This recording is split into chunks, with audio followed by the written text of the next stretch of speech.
Tim, it's Friday again, and I saw the note that you sent earlier this week that we were going to be talking about risk this week. Yes, I thought that would be a really good topic for us to explore today.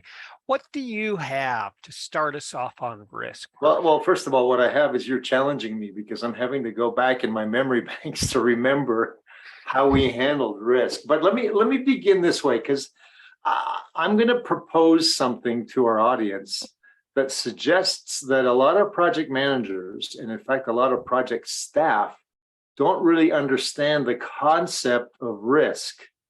And I was thinking back of a situation where we're doing a project audit on a project that was in trouble. We're trying to rescue it. And I remember very clearly that as I'm going through the risk log, there was a risk that said, the DBA has left the project and now we are struggling with the database analysis, the database architecture process.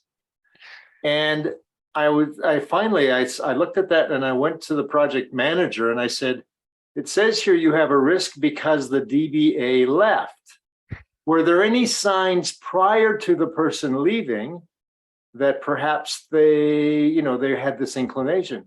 He goes, oh yeah, 6 months earlier, we noticed that he was acting kind of funny. He was kind of sullen. He was kind of in the dumps. He wouldn't really talk to people. He did his job, but he didn't really associate. He was always on the phone. So yeah, I probably saw some signs.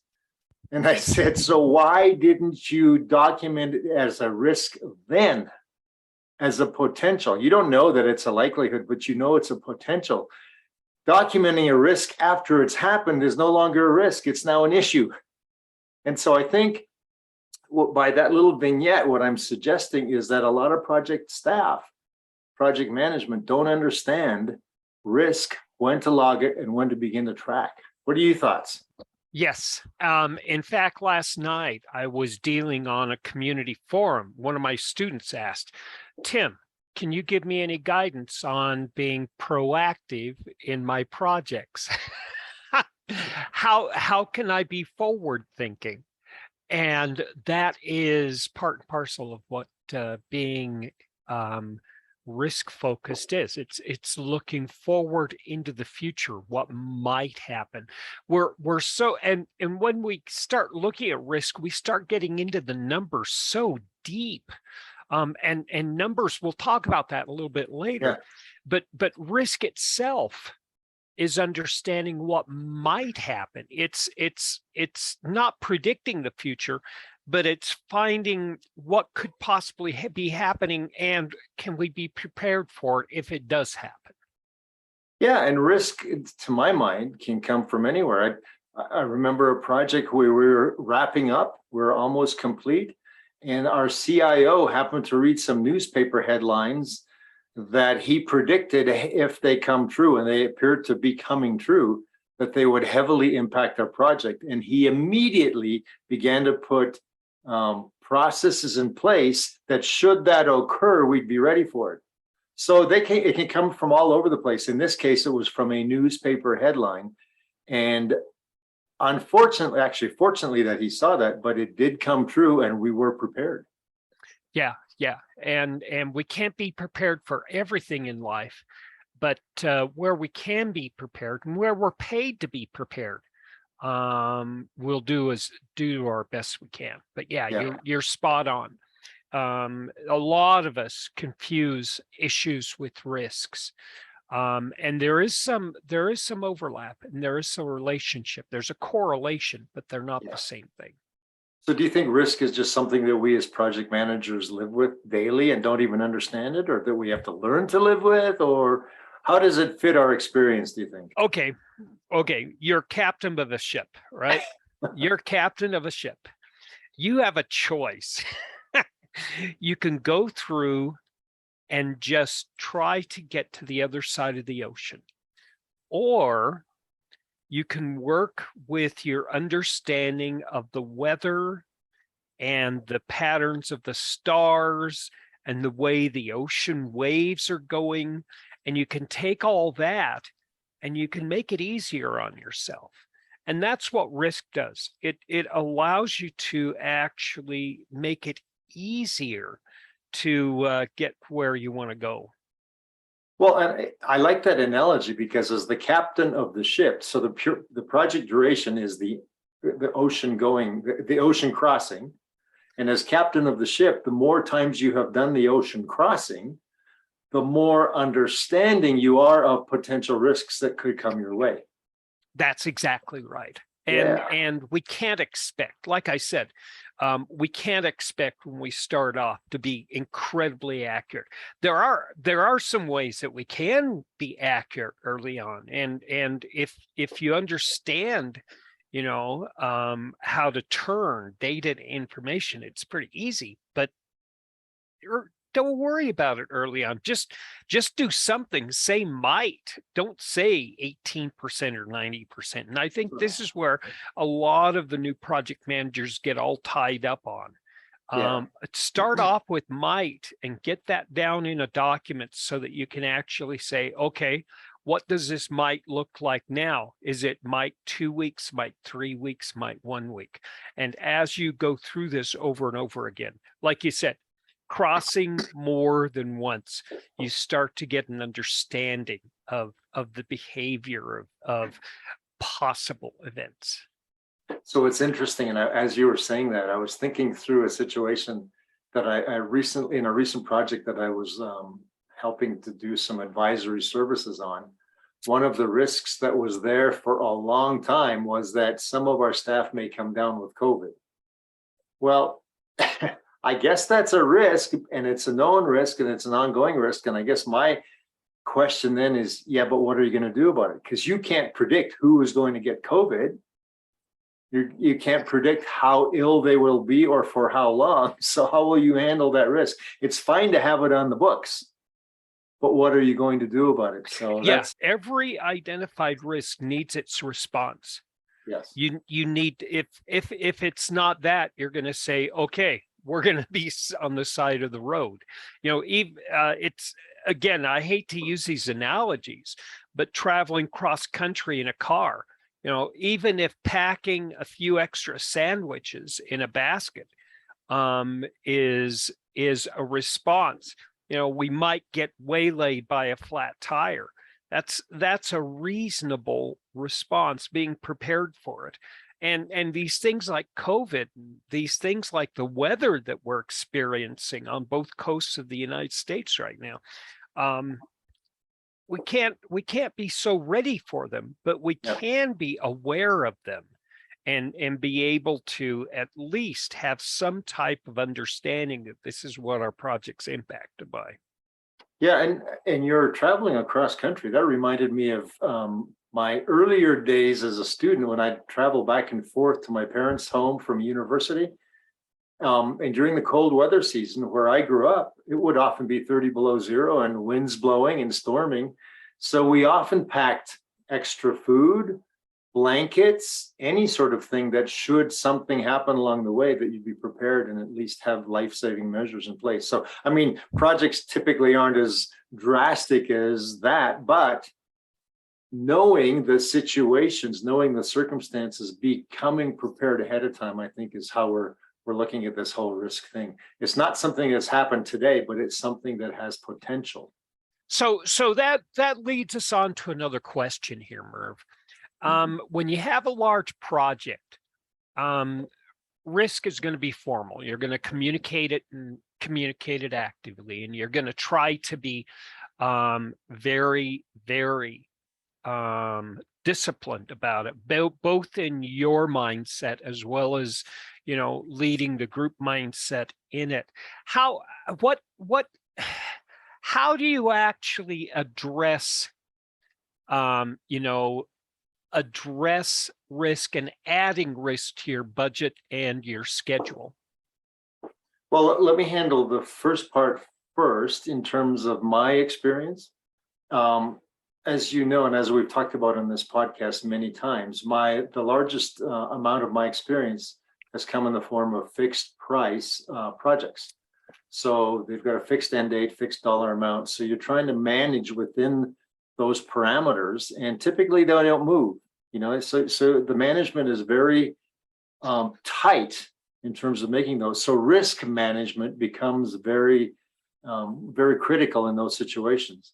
So what we would tend to do was, what we did was we formalized the whole risk register process, where any sort of risk that we could foresee, and not just me as project manager, but any of my staff, if they could clearly see a risk on the horizon, we would document that in the risk register, give it some sort of high, medium, low probability in terms of it happening, give it some sort of high, medium, low effect on the project should it happen.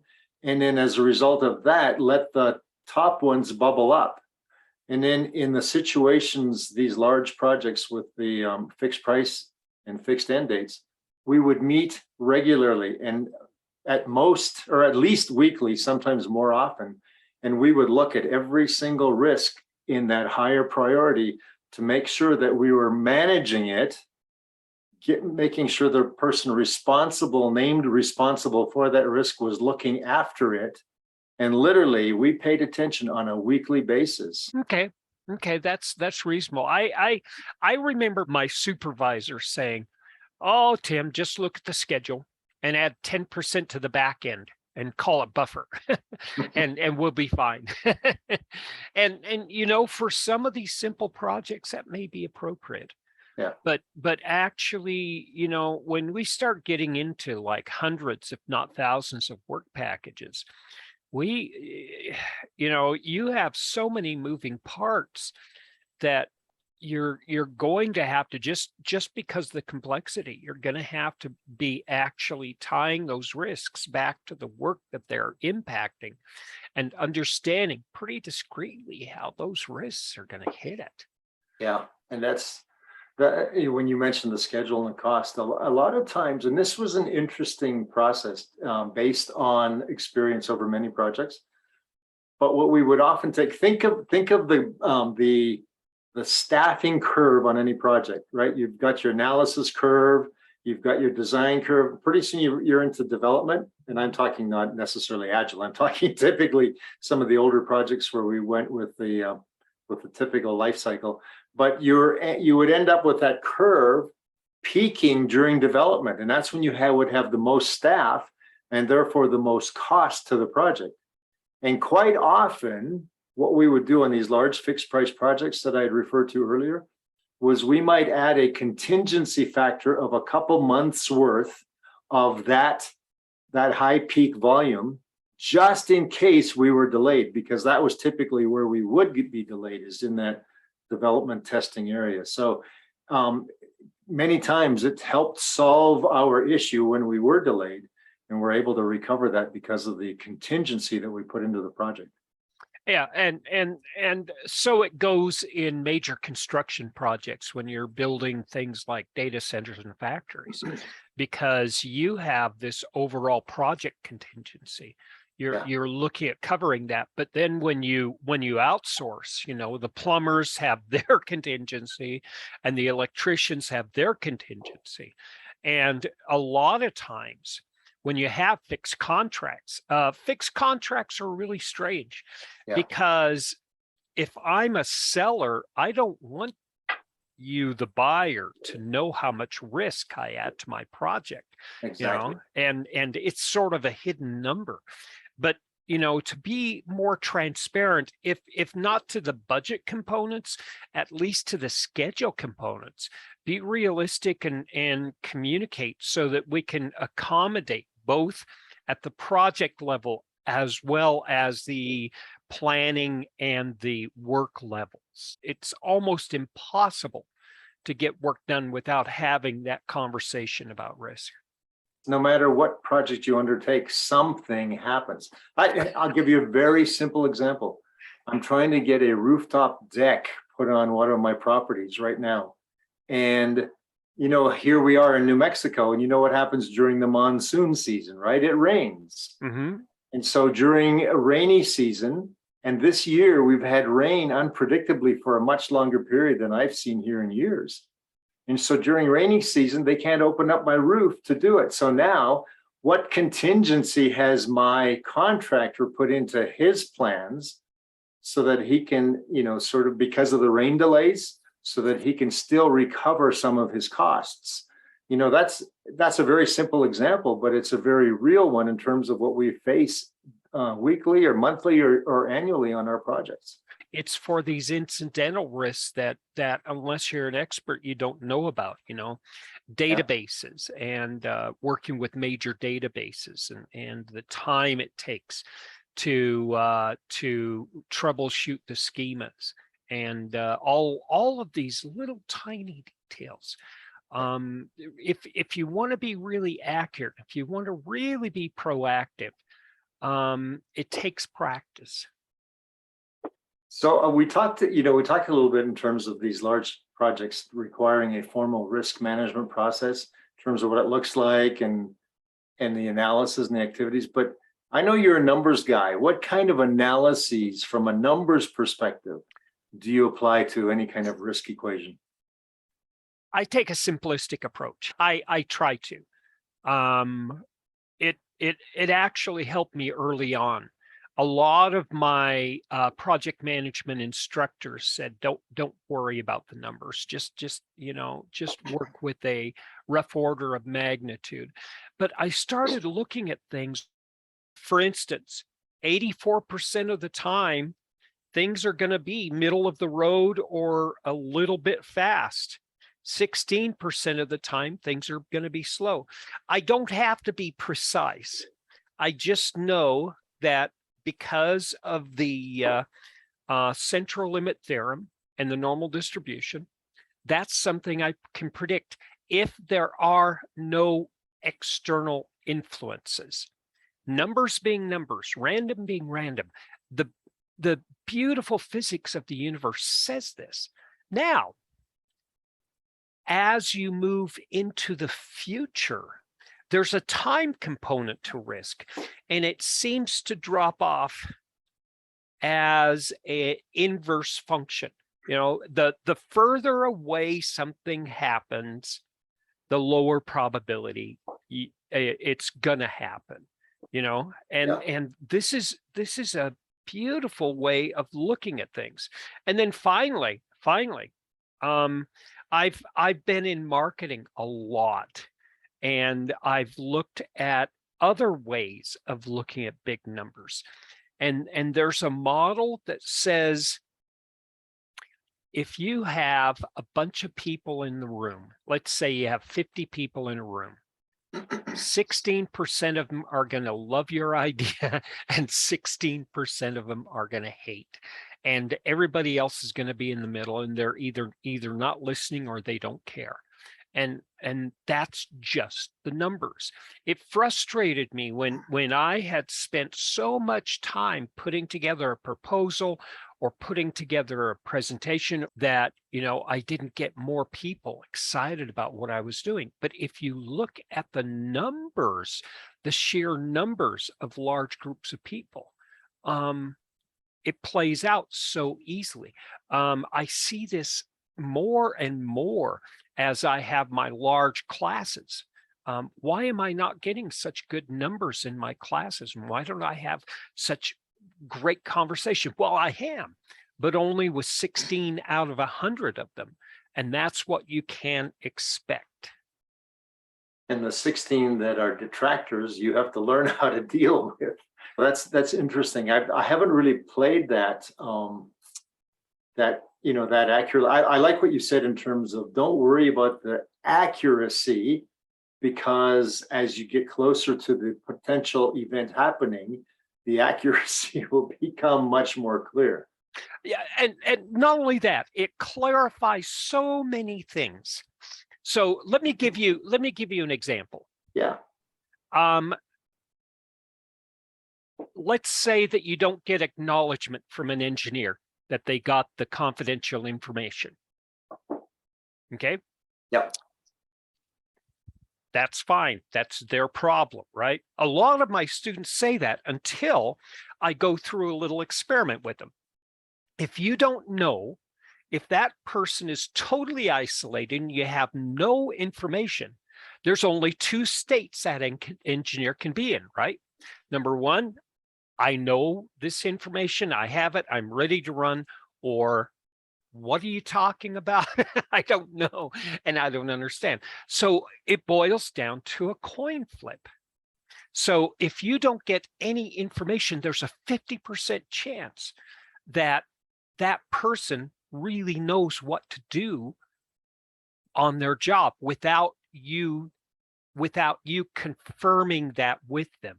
This is how important communication is in project management. But the thing is, we can use our understanding of how statistics and math work, not the big deep math, right? But just the simple math. We can use that type of thing and we can say, oh, okay, I better talk to that guy because I don't want a 50% chance of things going wrong this week.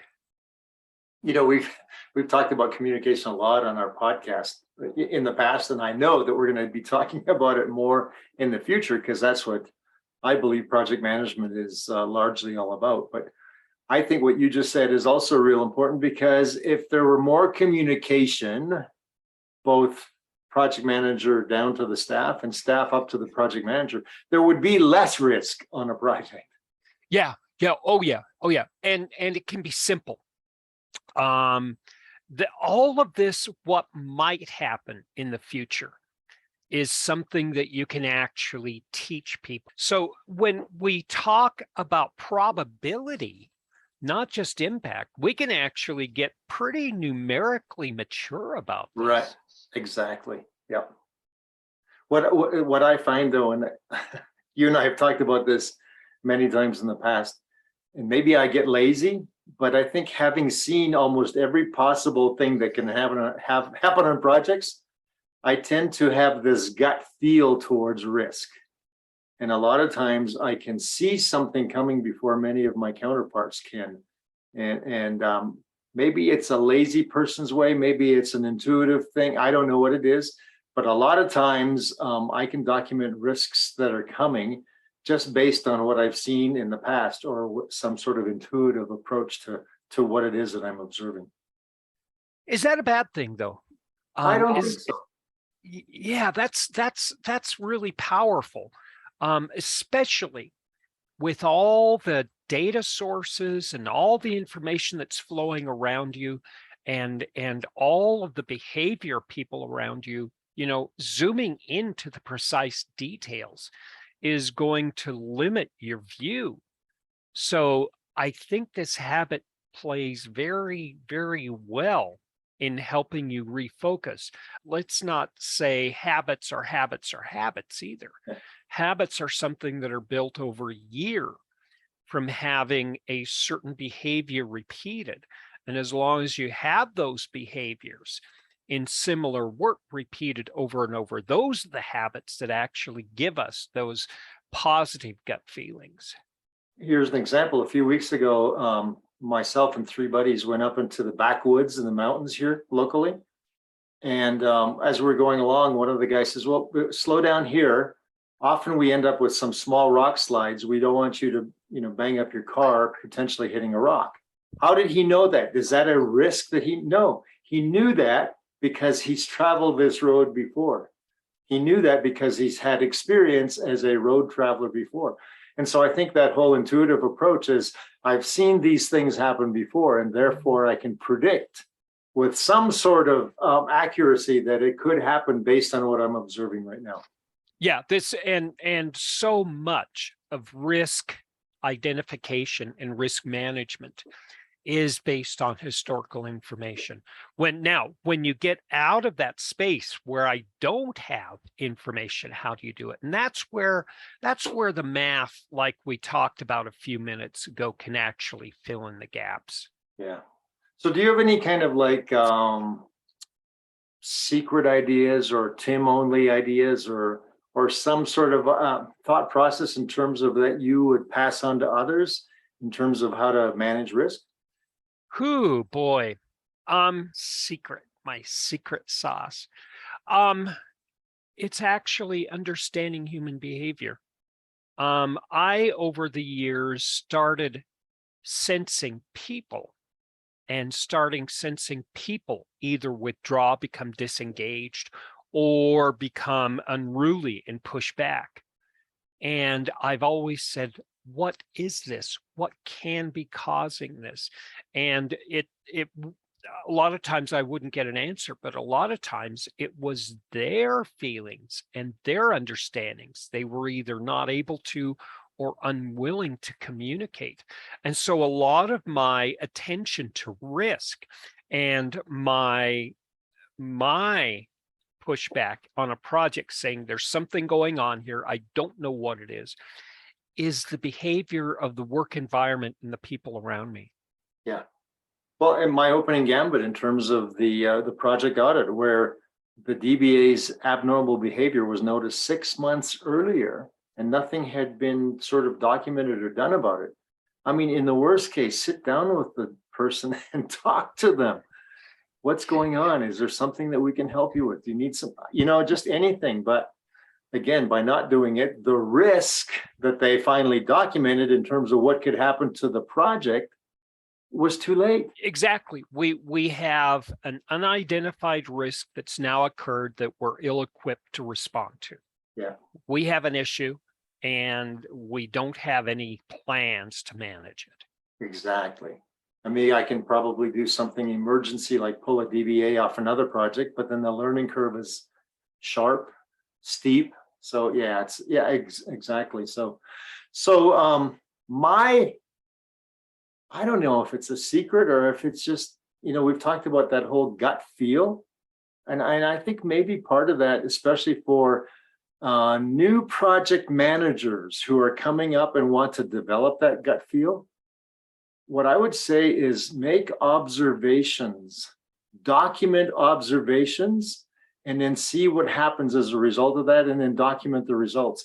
Build a catalog of things that you have observed on projects, and pretty soon they become innate. And I think that's part of it, is becoming an observer of human nature, much like what you were just saying, and file that away either in writing or in the back of your mind, but you will see these things come up again as long as you're in the industry.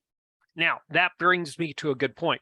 The minute you started saying that, I started thinking to myself, wow, do I spend that much time managing risk on a project?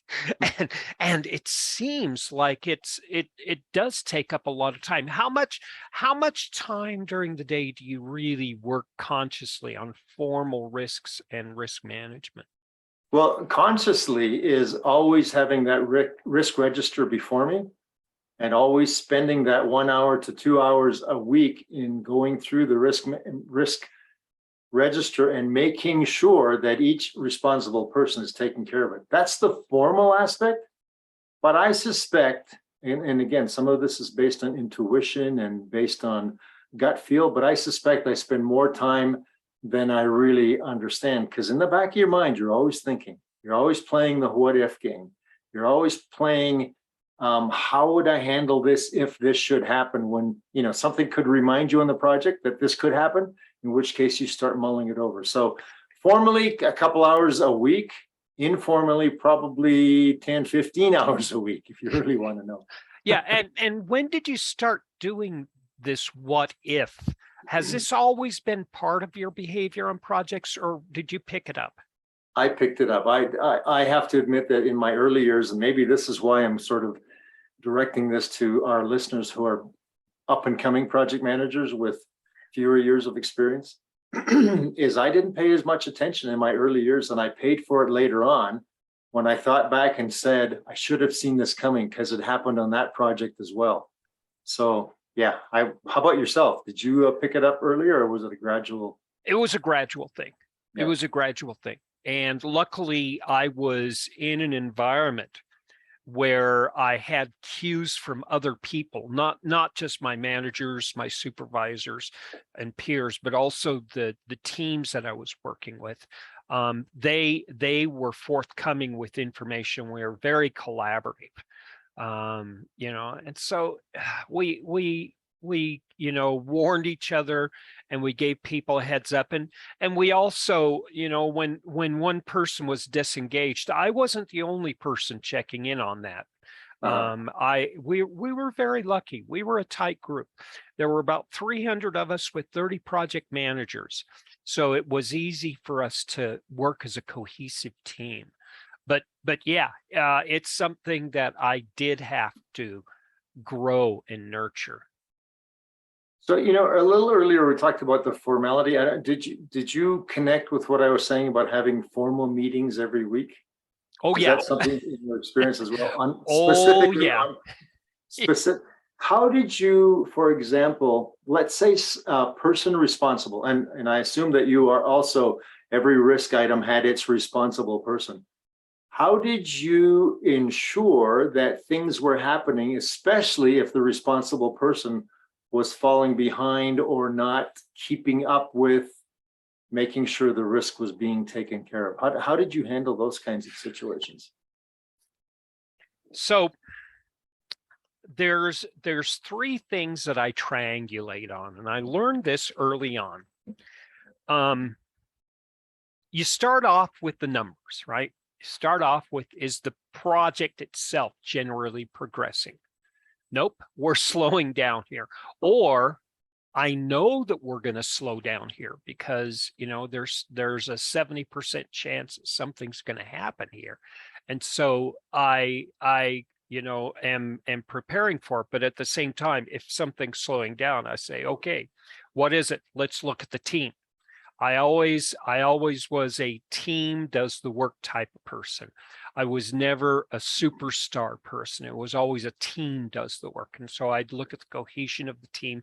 There's 3 or 4 indicators that we can talk about if you want on how to measure and assess whether the team is meshing and doing that. And then within the team, it's pretty easy to figure out where the disengagement is, where the contributions are not occurring. And it's just a simple form of root cause analysis. Now, what you're talking about, having a formal, a very conscious discussion among the people who own the work, going into the week, what do we have as our top 3 or 5 issues and risks, was a requirement to cover. Yeah. I did something very, very similar to what you did. The other thing was I would find myself constantly reminding the responsible person is not necessarily the doing person. And so if they were, if they were responsible to make sure the risk was somehow mitigated, or some may perhaps transferred out to another process, or whatever happens to that risk, I would often help that person understand who they needed to work with to make sure that that mitigation process happened. Yeah. Because a lot of times people take that on themselves and think, oh no, they're going to be asking me the tough questions on the Wednesday meeting and I'm not ready. And so then they throw themselves into a frenzy when they don't have to. 15 minutes a week, 15 minutes a week to everybody who reports into you.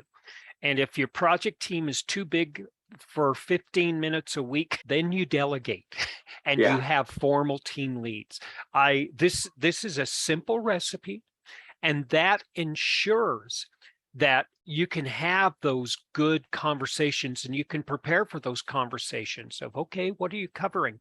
What are the issues on your watch? What are the risks on your watch? How do you have that covered?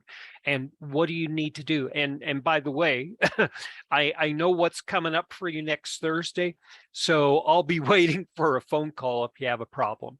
It's having that type of recognition of the accountability and responsibility of the team that turns them into people who want to not just be successful, but want this all to work. No, that makes a lot of sense. And the other thing is, though, making sure the responsible people feel that responsibility, I think, is important. Some people will say, okay, my name's there, but it's really not me doing the job. It's Charlie over here, and Charlie hasn't done it. So I'm just going to tell my boss that Charlie's not doing his job. A lot of young project managers talk to me about that too. It's a human behavior. It's all their fault. Yeah, exactly. Not on your watch. I'm sorry. This is really a big part of our projects. it's being proactive, it's being forward thinking, and it's being prepared for everything. What about those things that you cannot be prepared for, like COVID? How do you prepare for these, what we call unidentified risks that occur? Yeah, COVID was probably identified, but not in terms of who it would happen to or for how long, correct? I mean, Yeah, so yeah. so in the areas where we had the luxury of, we had different, in this case, it was an agile project. So you had different aspects happening at the same time. And if someone was taken out for 3 or 4 days, which is half of the sprint length, let's say, what we could do is move on to another team or bring someone else in to happen to cover for him. But we had people that would back each other up, but we could also move the schedule around. So if I can't deal with this functional area this week because of the COVID situation, then let's start with this one. We might have to cram a little bit to get prepared, but we'll put this one aside for now and we'll start working on this one until he comes back or she comes back. So I think there's just different ways of handling situations depending on the luxury that you have in the project and the size of the project. Yeah, and you talk about schedule and resource risk there, and that's a very effective thing. Did you have the same mindset when you got to budget risk? That's a tougher one. Probably so. I worried about my project budget, but my management was even more concerned about that because obviously it affected their bonuses and stuff. So a lot of times I had a lot of help on the budget side because of the people who were affected in terms of their pocketbooks. So I probably, yes, I did pay attention to the budget, but not as detailed as I did with schedule and process and that sort of thing. So for about 1.5 to 2 years, I was a part owner in a small construction firm, and we upgraded cell towers around the United States. And from time to time, copper is one of the most volatile materials on the stock market. It's worse than food, right? It'll go up and it'll go down. It'll go up and it'll go down. And we were on fixed contracts, and it would be a make or break for the next 6 months for the company if we had 3 projects that missed their budget. So what we had to do was months in advance have a supplier up in Boston that actually could be real fast but a little expensive, a supplier down in Florida which was really slow but was cheap, and then have a third somewhere in the middle, somewhere between Chicago and St. Louis. And so our mitigation strategy didn't really take care of all of the risk that, the cost of copper is going to go crazy again. But we had to have some type of real strategic approach that could actually say, we have a plan. And although it's not going to take care of, all of the impact, it'll take care of some of it. Yeah, I recall Southwest Airlines went through something like that during a period of time when gas prices were going up exponentially. And I remember part of what they had, this is when Herb Kelleher, I think his name was still managing the whole process. And I think he had looked ahead at the risk, probably based on experience, understood that the risk was coming, knew that his revenue was pretty much already in place because he had sold the tickets, far out in advance. And so he's got all of these fixed costs and fixed revenue, but the gas prices, the airline fuel prices, were probably going up. And I remember hearing the story that they had bought a lot of fuel and kept it in storage when it was cheaper. And so they were able to mitigate the price of gas. So again, that's a very real world example of what we as project managers can do in terms, on the budget side and that sort of thing. So it's, to me, that's everything we do, we have to kind of not just pay attention to schedule, we have to pay attention to what's happening around us. Yes, yes, yes. So we do have influence over those things. Yeah. And if we don't understand that as project managers, and we don't understand these major influences, um, again, it the knowledge and the forethinking about this helps us be not just more proactive, but be more relaxed. And a relaxed project manager makes a relaxed project. Yeah. Oh my goodness, yes. I love it when the executive or the leadership is more relaxed, because when they're not, I'm not. Exactly. Exactly. You So know, I was, no, go ahead. I was thinking also in a situation, now with also the cost of labor that's been going up. Over time, over the last several years, several IT providers have been creating companies, offshoots in places like India. And what they'll do then is they can direct much of the work to what they consider a cheaper labor force. At least at this time, it's a cheaper labor force. What I think, I'm not sure that they thought this through, but one of the things that actually happened as a result of that was, now because of the time difference, they were almost able to keep things going for 24 hours a day. See, When the US went to sleep, India was working. When India went to sleep, America was working. So it was an interesting thought process and a look ahead to mitigate costs.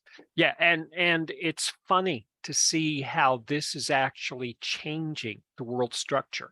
There was a lot of research on this in 2001 through 2009. It's funny how we actually started offshoring, not IT. One of the first things that we started offshoring was the cost of administration before we actually transitioned away from human admins to automated technology. Right. We were actually able to offload that. And again, we're talking about cost risk and being able to manage costs. It's not necessarily specific to projects, but it really is a really good understanding of how we have to be aware of what's happening around us, and all of our projects these days are international. And the reason I brought up those non-IT examples is so that our audience can relate to real world situations. Because here's what I'm finding is a lot of project managers, especially ones with less experience, don't really think in terms of risk for the project until it's kind of almost upon them. But if you kind of use these analogies that we've been using that are non-IT related, people can relate to those and say, oh, okay, that makes sense. I'll have to do the same thing on my project. So, well, and that's the one thing that I'd like to say. If there's one takeaway from today's call, is you can be proactive. It takes an understanding of human behavior and the work, but you can actually create this sense of security in understanding that you are prepared for at least a greater body of the things that might influence your project for better or worse. Yeah. And to our listeners, again, who think, okay, all I have to do is become a good practitioner in this area.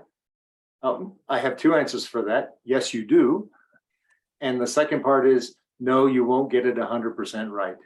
Some things will fall through the cracks and there will be mistakes. And that is human nature. That is life on a project, and things happen. But we always have those tools and our ingenuity to get us through those. Oh, yeah. Oh, yeah. And that's, like you said, this is just part of the process. And this is how both you and I, and we admitted it earlier in the show, this is how you and I became better at actually predicting the future and putting those steps in place for when those events were to happen. Well, and I think why it's important also to me is when I first broke into the project management ranks, this is many years ago, risk was less of a factor. Risk was less formal. And I think people didn't pay attention. And so therefore, they ended up doing a lot of after the fact cleanup as opposed to upfront prediction of what could happen, and then therefore mitigate it before it comes. So to me, this whole formal risk process is just so inviting in terms of project management. Oh yeah, and W.E. Deming and Drucker said just the same thing. The more you're prepared, the more you have your environment established, and if you can make it real easy for your team to do good work, the project's going to be simple. And part of it is preparing the team, not just with the tools and knowledge, but with the mindset. Well, with the mindset, and I also think, I think where you're coming with that as well, is I think our team also has to be learning, even in some of the more sort of hands-on positions. They always have to be aware of risk and bubble those up to people who are responsible to taking care of that. I think if we learn that early, as developers, as analysts, as functional people, as technical people, we learn that early. I think when we attain the project management ranks, then a lot of that will become second nature as well. Yeah, and we're coming back to these themes, these leadership themes of strong communications, strong emotional intelligence, and personal awareness, and making sure that everybody has a voice in the room. It's just like brainstorming and lessons learned. Yeah, it's silly to talk about some risks, but to have that conversation and that exercise or thought experiment actually triggers other ideas in the people in the room too. So it may seem like a time waste sometimes, but you know what? It really, really does make things better. I'm smiling because as you're talking, I recall from this is actually quite funny. I recall from my past experience, we were bidding on a project, and it was a government project, so you had to have your bids in on time or they were rejected. Mhm. And we finished our bid and got it in on time, and we're looking to see who else had signed in, because you have to sign in, present your bid, and then leave. And we're looking at, well, no one else signed in. Could we be the only bidder? That doesn't make sense. Where's the incumbent? Only to find out later on, the incumbent, who by the way was favored, had been on the other side of the river, and one of the access points from their office to delivering their proposal to this office was across a railroad bridge that often went up to let boats through. And the risk management part of their proposal effort was not in play because they had forgotten that every day at exactly this time, the bridge goes up, and they were caught in traffic on that side of the bridge and missed the deadline. So I'm thinking sometimes it's more important than just to be observant. It's also more important to understand your environment and always be prepared as to what's going on in your environment. Exactly. Risk and risk management is risk management. Exactly. So it can come from risk can come from any avenue, anywhere. Just be alert. Yeah. So let me, I know we're almost time to conclude, but let me ask you a question. A lot of people look at risk, and I've seen some of the literature on this or some of the textbooks on this. It's very much a mathematical exercise. I'm hoping that through this discussion you and I have had, that people will realize that it's more just as intuitive as it is quantitative. So what are your thoughts on that? I think that's one of the biggest things I'd like people to take away from here. It's not just, probability impact. That's important, but Yes. what's more important is the relationships you develop and the flow of information, the communication you have in order to feed that analysis. That's where you get the precision in your estimates. Keep those antennae up at all times. Very good. So where can we find you this next week if we have questions and comments? Well, I'm always, every day I'm on LinkedIn, kind of perusing it. LinkedIn is always a great place to take perhaps some of the thoughts that you learned from us today. Perhaps some of the comments where you disagree with us. That's great. We love discourse and disagreement so that we can understand our audience better and also understand ourselves better. So what about yourself? Where are you found these days? You can find me on LinkedIn. I am going through all of the email and comments. Those of you who are trying to get hold of me, LinkedIn is my primary connection tool. Fantastic. So again, I've enjoyed our discussion. I didn't know that risk could take the better part of an hour to discuss. I suspect we can keep going, but again, I just want to leave people with the fact that project management is as much an art as it is a science, and just keep aware and be observant. Very good. Thanks again, Merv, and looking forward to our conversation next week as well. Oh, absolutely. See you next week.